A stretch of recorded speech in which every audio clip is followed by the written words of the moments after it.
ലൈംഗിക ശേഷിക്കുറവിനുള്ള ചികിത്സയെക്കുറിച്ച് പറയുകയാണെങ്കിൽ പലരുടെയും ധാരണ അതിൻ്റെ ആദ്യത്തെ ചികിത്സ വയാഗ്ര പോലെയുള്ള ഗുളികകളാണെന്നുള്ളതാണ്. സത്യം പറയട്ടെ, അതൊരു തെറ്റായ ധാരണയാണ്. മാത്രമല്ല അപകടം പിടിച്ച പ്രവണതയുമാണ്. ലൈംഗിക ശേഷിക്കുറവിനുള്ള ചികിത്സയിൽ എല്ലാർജിനിൻ എന്ന ഒരു ഘടകമുണ്ട്. അതാണ് അതിൻ്റെ ആദ്യത്തെ ചികിത്സയായിട്ട് എനിക്ക് പറയുവാനുള്ളത്. ഇതിൻ്റെ കാരണം എന്താണെന്ന് വെച്ചിട്ടുണ്ടെങ്കിൽ അത് ഒരു അമിനോ ആസിഡ് മാത്രമാണ്. അഥവാ നമ്മുടെ പ്രോട്ടീൻ ഉണ്ടാക്കുന്നതിൽ, നമ്മുടെ അന്നജം ഉണ്ടാക്കുന്നതിൻ്റെ ഒരു ഘടകം മാത്രമാണ്. ഈ എല്ലാർജിനിൻ എന്ന ഘടകം, അതായത് ആ അമിനോ ആസിഡ് സാധാരണഗതിയിൽ ശരീരത്തിൽ ചെല്ലുമ്പോൾ അത് നൈട്രിക് ഓക്സൈഡ് ഉണ്ടാകുവാൻ സഹായിക്കുന്നു. അപ്പോൾ നമ്മുടെ ലിംഗത്തിലുള്ള കോർപ്പസ് കാവർനസ, അതിൻ്റെ ലിംഗത്തിൻ്റെ വികസനത്തിന് വേണ്ടി വരുന്ന, ലിംഗം വികസിപ്പിക്കുന്ന ഒരു ഘടകം അതാണ്. അവിടെ കോർപ്പസ് കാവർനസയിൽ ഈ നൈട്രിക് ഓക്സൈഡ് ആക്ട് ചെയ്തിട്ട് അതിൻ്റെ പേശികളെ, അതായത് സ്മൂത്ത് മസിൽസിനെ വികസിപ്പിക്കുന്നു. അങ്ങനെ വികസിപ്പിക്കുന്നതോടുകൂടി രക്തം ലിംഗത്തിലേക്ക് വരികയും അവിടെ തളം കെട്ടി നിൽക്കുകയും ലിംഗം ദൃഢത കൈവരിക്കുകയും ചെയ്യുകയാണ് ചെയ്യുന്നത്. അപ്പോൾ ഈ എല്ലാർജിനിൻ കഴിക്കുന്നതുകൊണ്ട് വേറെ എന്തെങ്കിലും ദോഷമുണ്ടോ? എല്ലാർജിനിൻ എന്താണ് ഘടകം? അതുപോലെ തന്നെ ഇത് ശരീരത്തിന് ദോഷം ചെയ്യാത്ത ഒരു ആദ്യ പടിയായിട്ട് ഈ ലൈംഗിക ശേഷിക്കുറവ് ഉള്ള വ്യക്തികൾ കഴിക്കുന്നതിൽ എന്തെല്ലാം ഗുണങ്ങൾ കിട്ടുന്നുണ്ട്?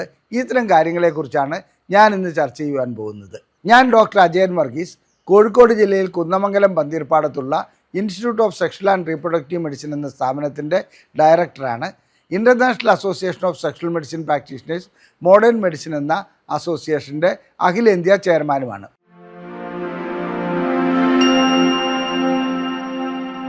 നമുക്ക് എല്ലാർജിനിലേക്ക് വരാം.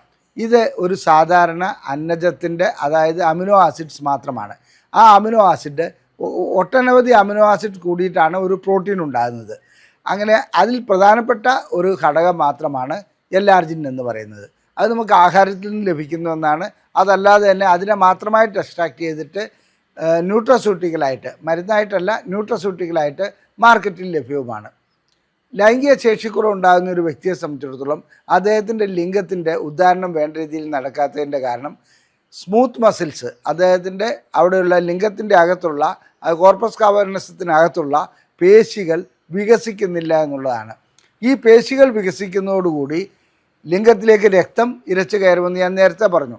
അപ്പോൾ ആ പേശികൾ വികസിപ്പിക്കുന്നതിന് പ്രധാനപ്പെട്ട ഒരു ഘടകമാണ് എല്ലാർജിനിൻ. അതേസമയം ഇത് വയാഗ്ര പോലെയുള്ള ഗുളികകളും ഇതേ രീതിയിൽ തന്നെയാണ് പ്രവർത്തിക്കുന്നത്. എല്ലാർജിനിൻ പേശികൾ വികസിപ്പിക്കുകയും സൈക്ലിക് GMP എന്നതിൻ്റെ അളവ് കൂട്ടുകയും ചെയ്യുന്നു. ഈ സൈക്ലിക് GMP എന്നതിൻ്റെ അളവ് കൂട്ടുന്നതുകൊണ്ട്, ആ പേര് കേട്ടിട്ട് പേടിക്കേണ്ട, ലിംഗത്തിൻ്റെ അഥവാ രക്തത്തിനകത്തുള്ള ഒരു ഘടകമായിട്ട് മാത്രം അതിനെ കണക്കിലെടുത്താൽ മതി. ഇത് വികസിക്കുന്നതോടുകൂടി ലിംഗത്തിൻ്റെ അകത്തുള്ള രക്തക്കൊള്ളുകൾക്ക് വികസനമുണ്ടാകുന്നു, രക്തം ഉള്ളിലേക്ക് വരുന്നു, നല്ലവണ്ണം രക്തം വരികയും ചെയ്യും. എങ്ങനെയാണ് എല്ലാർജിനിൻ കഴിക്കേണ്ടത്? എവിടെ നിന്നാണ് ഇത് ലഭ്യമാകുന്നത്?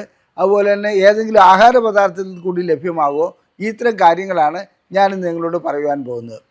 ലൈംഗിക ശേഷി കുറവ് അനുഭവപ്പെടുന്ന എല്ലാ വ്യക്തികളും കാട്ടിക്കൂട്ടുന്ന ആദ്യത്തെ തെറ്റെന്താണെന്ന് വെച്ചാൽ മെഡിക്കൽ ഷോപ്പിൽ പോയിട്ട് ഏതെങ്കിലും ഒരു ഗുളിക വാങ്ങുന്നു എന്നുള്ളതാണ്. ആ ഗുളിക സ്വാഭാവികമായിട്ടും മിക്ക ആയുർവേദത്തിലാവട്ടെ, എല്ലാ ആയുർവേദ ഗുളികകളിലും അല്ല ഞാൻ പറയുന്നത്, ചില ആയുർവേദ ഗുളികകളിൽ പോലും, നോർത്ത് ഇന്ത്യയിൽ നിന്നും മറ്റും വരുന്നതാണ്, ഇതിനകത്ത് വയാഗ്ര പോലുള്ള ഗുളികകൾ പൊടിച്ചിടുകയും ആ വയാഗ്ര കഴിക്കുന്നതുകൊണ്ട് അവരുടെ ശരീരത്തിന് മറ്റ് പ്രശ്നങ്ങൾ ഉണ്ടാക്കുകയുമാണ് ചെയ്യുന്നത്. അതുകൊണ്ട് ആദ്യമായിട്ട് നാം മനസ്സിലാക്കേണ്ടത്, അത്തരം മെഡിക്കൽ ഷോപ്പിൽ പോയിട്ട് ആ ഗുളികകൾ വാങ്ങി കഴിക്കുകയല്ല ചെയ്യേണ്ടത്. നമ്മുടെ ശരീരത്തിൻ്റെ സ്ഥിതി എന്താണ്, എന്തുകൊണ്ടാണ് ലൈംഗിക ശേഷിക്കുറവുണ്ടായത്? ഒരുപക്ഷെ പ്രമേഹം കൊണ്ടാകാം, പ്രഷർ ഉണ്ടായതുകൊണ്ടാകാം, യൂറിക് ആസിഡ് ഉണ്ടായതുകൊണ്ടാകാം, അതുപോലെ തന്നെ ഹോർമോണിൻ്റെ ലെവൽ കുറഞ്ഞതുകൊണ്ടാകാം, ഇല്ലെങ്കിൽ മറ്റ് പല കാരണങ്ങളുമുണ്ട്. ചിലപ്പോൾ നമുക്ക് മാനസികമായിട്ടുള്ള ചില പ്രശ്നങ്ങൾ ഉണ്ടാകുമ്പോഴും ലൈംഗിക ശേഷിക്കുറവുണ്ടാകാം. അത്തരം കാര്യങ്ങളിൽ എന്താണെന്ന് വിലയിരുത്താതെ നാം ഓടിപ്പോയി ഒരു ഗുളിക കഴിക്കുന്നത് തെറ്റാണെന്നുള്ളത് പല ആവർത്തി ഞാൻ പറഞ്ഞിട്ടുണ്ട്. അത് ശരീരത്തിന് ദോഷം ചെയ്യുന്ന ഒന്നാണ്. അപ്പോൾ നമുക്ക് എല്ലാർജിനിലേക്ക് തിരിച്ചു വരാം. ഇതൊരു നമ്മുടെ ശരീരത്തിൽ തന്നെ അത് പ്രവർത്തിക്കുന്ന, അതായത് ആഹാരത്തിൽ കൂടി ലഭിക്കുന്ന ഒരു പദാർത്ഥം മാത്രമാണ്. പയർ വർഗ്ഗങ്ങളിൽ അത് നല്ലവണ്ണമുണ്ട്. അതായത് നമ്മൾ സാധാരണ ഇതിൽ മുളപ്പിച്ച പയറൊക്കെ കഴിക്കുകയാണെങ്കിൽ നല്ലതാണെന്ന് പറയുന്നതിൻ്റെ കാരണം അതാണ്. ഉലുവ പോലെയുള്ള ഘടകങ്ങളിൽ അത് നല്ലവണ്ണമുണ്ട്. ഇതുകൂടാതെ മത്സ്യം, അതുപോലെ തന്നെ നമ്മുടെ ബട്ടർ, ഇങ്ങനെയുള്ള ഇതിലെല്ലാം ഈ സംഗതിയുണ്ട്, എല്ലാർജിനുണ്ട്. അത് വേണ്ട രീതിയിൽ നാം കഴിക്കുകയാണെങ്കിൽ അതിനകത്ത് ഇപ്പം ഒരു ഉദാഹരണം പറയുമ്പോൾ പ്രമേഹമുള്ള ഒരു രോഗിക്ക് കഴിക്കാൻ പറ്റാത്ത ഒത്തിരി ആഹാരമുണ്ട്. അതിൻ്റെ കൂട്ടത്തിൽ ഇത് കഴിക്കണമെന്നല്ല പറയുന്നത്. ഈ മുളപ്പിച്ച പയറൊക്കെ പ്രമേഹമുള്ള വ്യക്തികൾക്കും അതുപോലെ തന്നെ അത്ര അസുഖങ്ങളുള്ളവർക്ക് കഴിക്കാവുന്ന കാര്യമുള്ളൂ. അങ്ങനെ ചെയ്യുന്നതോടുകൂടി എല്ലാർജിൻ്റെ അളവ് രക്തത്തിൽ കൂടുതലാകുകയും അത് ലിംഗത്തിലേക്ക് ചെന്നിട്ട് ലിംഗോദ്ധാരണത്തിന് സഹായിക്കുകയും ചെയ്യുന്നു. എല്ലാർജിൻ കഴിക്കുകയാണെങ്കിൽ ചിലർക്ക് വയറിന് അസ്വസ്ഥത ഉണ്ടാകാറുണ്ട്. അത് എന്തുകൊണ്ടാണെന്ന് വെച്ചാൽ അവരുടെ ഇൻടോളറൻസ് ആണ്. അവർക്കത് ഇതുമായിട്ട് കഴിച്ചു പോവുകയാണെങ്കിൽ അവർക്ക് അസ്വസ്ഥത ഉണ്ടാകുന്നതിൻ്റെ കാരണം ചില വ്യക്തികൾക്ക് മാത്രം അനുഭവപ്പെടുന്ന ഒരു പ്രത്യേകതയാണ്. അപ്പോൾ എത്രയാണ് എല്ലാർജിൻ കഴിക്കേണ്ടത്? 2 മുതൽ 3 ഗ്രാം വരെ ദിവസവും കഴിക്കാവുന്ന കാര്യമേ ഉള്ളൂ. അതിന് മാർക്കറ്റിൽ ആ രീതിയിലുള്ള എല്ലാർജിൻ മാത്രമായിട്ടുള്ള ഗുളികകൾ ലഭ്യമാണ്. അതുപോലെ തന്നെ അത്തരം പൗഡർ ലഭ്യമാണ്. ചിലപ്പോൾ അത് സാഷയായിട്ട് വരാറുണ്ട്. അത് ഡോക്ടർമാർ സാധാരണ നൽകുന്നത് വെള്ളത്തിൽ കലക്കി കുടിക്കാൻ വേണ്ടിയിട്ട് നൽകാറുണ്ട്. അങ്ങനെ വെള്ളത്തിൽ കലക്കി അത് കുടിക്കുകയാണെങ്കിൽ തീർച്ചയായിട്ടും ഒരു 1-2 മാസം കഴിക്കുകയാണെങ്കിൽ നഷ്ടപ്പെട്ട ലൈംഗിക ശേഷി പലർക്കും വീണ്ടെടുക്കാൻ കഴിയുന്നുണ്ട്. വയാഗ്രയിലേക്കോ അതുപോലെയുള്ള ഗുളികകളിലേക്കോ പോകാതെ അവരുടെ ലൈംഗിക ശേഷി വീണ്ടെടുക്കാൻ കഴിയുന്നുണ്ട്. ഇത് ആർക്കൊക്കെ ഉപയോഗിക്കാം. ഡയബറ്റിക് ന്യൂറോപ്പതി ഉണ്ടെങ്കിൽ അത് ഉപയോഗിക്കാം, അതിന് ഗുണം ചെയ്യുന്നുണ്ട്.